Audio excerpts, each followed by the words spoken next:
अगर आप teaching licence test की प्रिपरेशन कर रहे हैं तो सिर्फ थियरी या मल्टीपल चॉइस क्वेश्चंस काफी नहीं होते। इस पेपर में case study, constructed response questions और मल्टीपल चॉइस क्वेश्चंस आते हैं और सबसे ज्यादा मार्क्स वाला हिस्सा होता है एक्सटेंडेड रिस्पॉन्स क्वेश्चन ERQ। इस पेपर का स्ट्रक्चर कुछ इस तरह होता है। आज हम ERQ के केस स्टडी एनालिसिस को समझेंगे कि इसे कैसे रेड करना है और कैसे लिखना है ताकि मैक्सिमम मार्क्स मिल सके।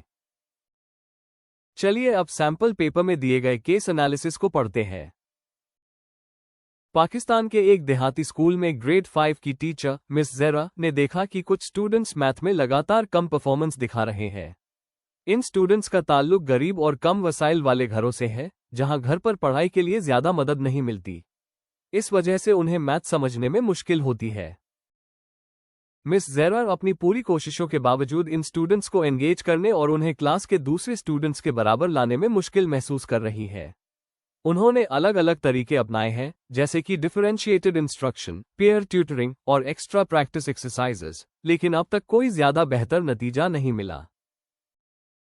इसके अलावा मिस ज़ेरा की क्लास में स्टूडेंट्स के लर्निंग स्टाइल्स और एबिलिटीज भी काफी अलग अलग है, जो कि इंडिविजुअल तवज्जो देना और हर एक की जरूरत के मुताबिक मदद करना मुश्किल बना देते हैं।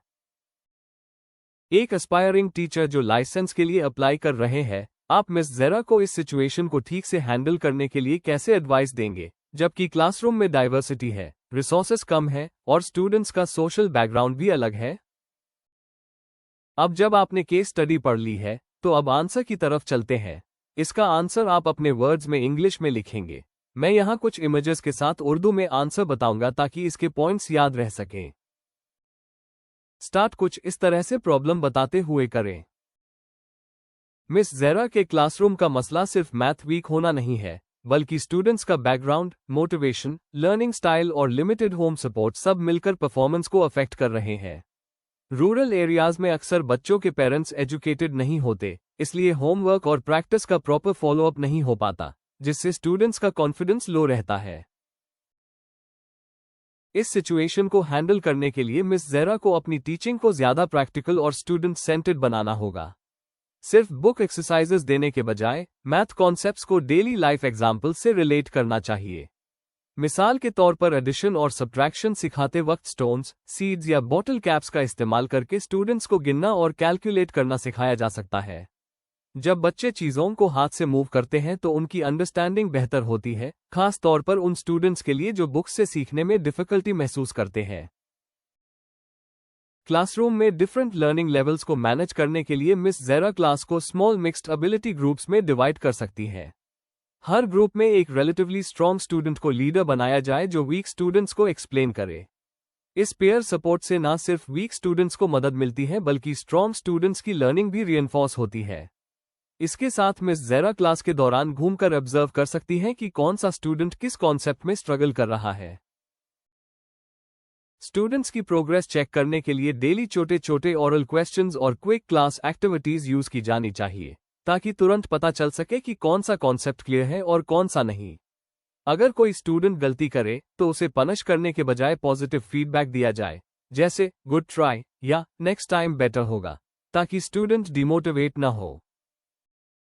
क्लासरूम डाइवर्सिटी को एड्रेस करने के लिए मिस ज़ेरा को डिफरेंट टीचिंग स्टाइल्स यूज करनी चाहिए।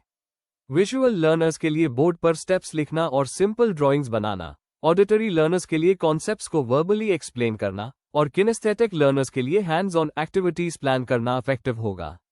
इस तरह हर स्टूडेंट को सीखने का इक्वल चांस मिलता है, जो इक्विटी और इंक्लूजन को प्रमोट करता है।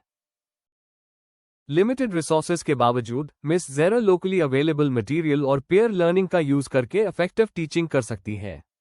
इस अप्रोच से स्टूडेंट्स ज्यादा एंगेज रहेंगे, उनका कॉन्फिडेंस इंप्रूव होगा और धीरे धीरे उनकी मैथ परफॉर्मेंस भी बेटर हो जाएगी। तो ये था ERQ केस स्टडी का हाई स्कोरिंग आंसर।